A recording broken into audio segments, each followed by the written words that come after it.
ব্রাহ্মণবাড়িয়ার আখাউড়া স্থলবন্দর দিয়ে ভারতে পণ্য রপ্তানি বেড়েছে, তবে আমদানি অনিয়মিত হওয়ায় কমেছে বাণিজ্য ও রাজস্ব আহরণ। আমদানি রপ্তানি বাণিজ্য আরও বাড়াতে বিভিন্ন পণ্যের উপর ভারত সরকারের নিষেধাজ্ঞা প্রত্যাহারে সরকারকে ব্যবস্থা নেওয়ার দাবি ব্যবসায়ীদের। ব্রাহ্মণবাড়িয়া রিপোর্টার আশেক মানান হিমেলের তথ্য দৃশ্যচিত্রে ডেস্ক রিপোর্ট। দেশের পূর্বাঞ্চলের অন্যতম গুরুত্বপূর্ণ ব্রাহ্মণবাড়িয়ার আখাউড়া স্থলবন্দর দিয়ে পণ্য রপ্তানি হয় ভারতের উত্তর পূর্ব রাজ্যগুলোতে।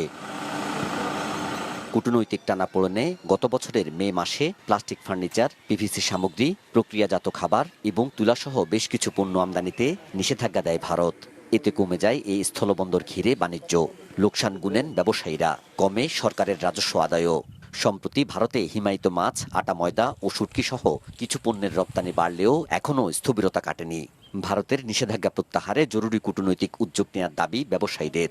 যে গার্মেন্টসের বর্জ্য তুলাটা আমরা রপ্তানি করতে পারছি না, সেই রপ্তানি করার জন্য আমি বর্তমান সরকারের প্রতি দৃষ্টি আকর্ষণ করছি। নির্বাচিত সরকার দুই দেশের একটা কূটনৈতিক পর্যায়ে কথাবার্তা বলে যে আমাদের এই রপ্তানিটাকে আরো ত্বরান্বিত করার জন্য আরো নতুন নতুন পণ্যের যদি রপ্তানির পারমিশন কিংবা আমদানির পারমিশন দেওয়া হয়, আমাদের এই দেশ তথা আমরা ব্যবসায়ীরা অনেক উপকৃত হব।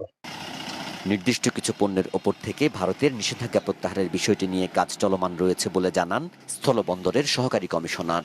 আখাউড়া স্থল শুল্ক স্টেশনের পক্ষ থেকে এনবিআর এ আমরা এটা লিখিতভাবে জানিয়েছি, যদি এই বিষয়টি উঠে যায়, ইন্ডিয়ার পক্ষ থেকে যে পোর্ট রেস্ট্রিকশনটা রয়েছে সেটা যদি উঠে যায়, তাহলে বন্দরে যারা রপ্তানিকারক রয়েছে আরো বেশি পরিমাণে রপ্তানি করতে পারবে এবং সরকার আরো বেশি রাজস্ব আহরণ করতে পারবে। চলতি 2025-26 অর্থ বছরের গত মার্চ পর্যন্ত প্রথম 9 মাসেই ভারতে রপ্তানি হয়েছে 437 কোটি 18,94,000 টাকার পণ্য। একই সময়ে আমদানি হয়েছে প্রায় 2 কোটি টাকার চাল, জিরা ও আগরবাতি। বাংলাদেশের বেশ কিছু পণ্য আমদানিতে ভারতের নিষেধাজ্ঞা প্রত্যাহার হলে রাজস্ব আয় অনেক বাড়বে বলে জানান ব্যবসায়ীরা।